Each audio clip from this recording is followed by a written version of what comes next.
Hi there, this is Linda, your friendly Bromley. I'm making this video and sending it to you specifically because there's something I want you to know.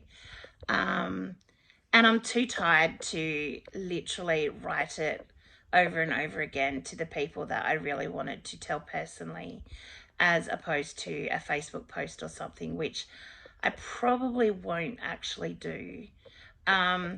I'm happy for this to go word of mouth, whatever, if you feel you need to tell somebody, or if anybody asks out after me, that's fine, especially if they're people who pray, because I can do with lots of prayers right now. So tonight, this evening at around 4:45, I was diagnosed with breast cancer. It's come as a huge shock for me and Mick. I actually found out it was a possibility last week on the Wednesday morning. I had been in emergency at the RA overnight and they did a chest x-ray, and then because I'd had this chest infection for 25 days and they're like, oh, that's way too long for a chest infection, they did a CT scan with contrast on my lungs, and they actually said we can see 2 spots on your spine and enlarged lymph nodes around your heart. And the two of those things together are usually breast cancer.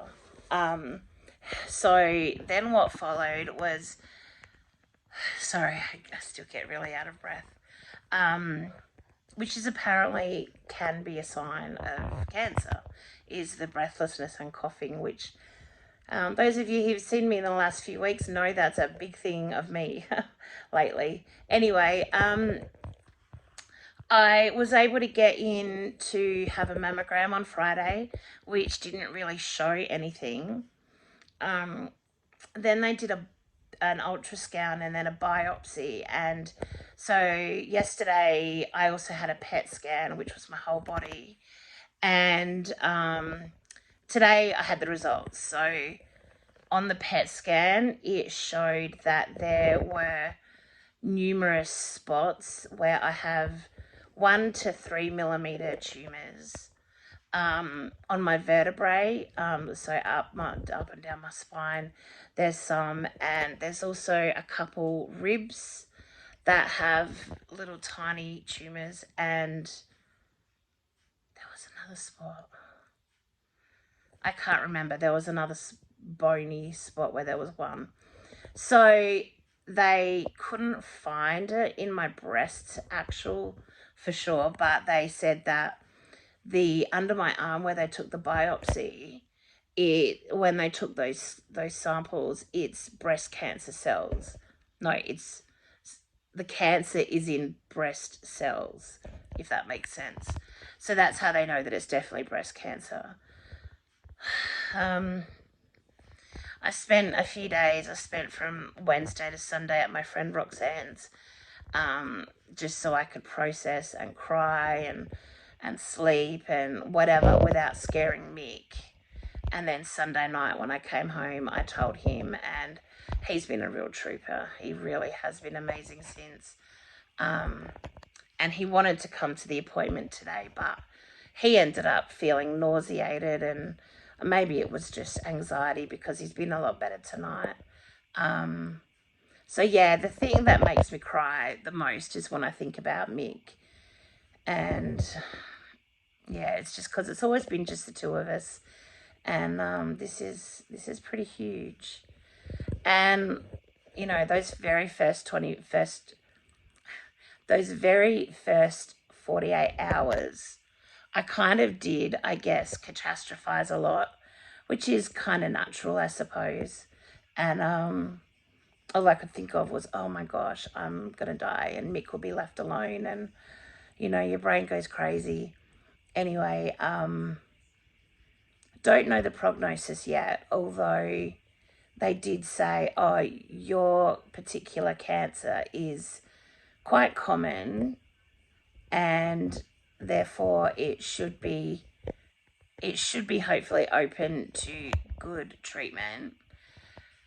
But they said that you don't really know until you till you like try it out with something, like in treatment wise. So they said that it might first, well, they'll probably try an oral chemo, and then if that doesn't respond, they'll probably switch to the other kind. But really, it's all up in the air until they have this team meeting on Friday where they all gather together. Did I already say that bit at the start? I can't remember.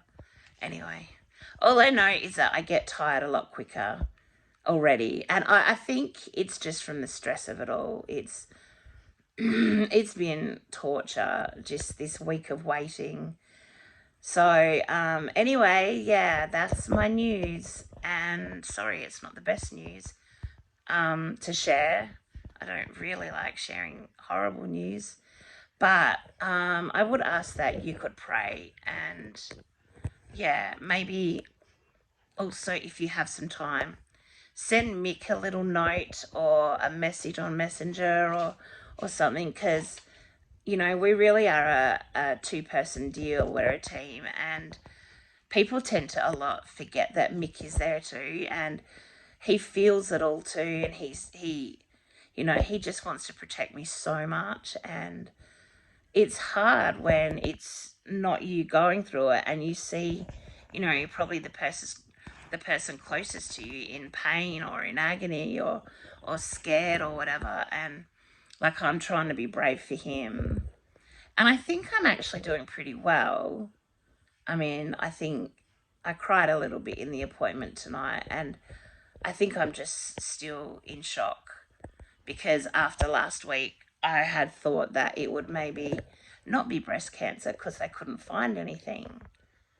So yeah, it was just a biopsy that confirmed it, and I don't know, I might still need more tests, who knows.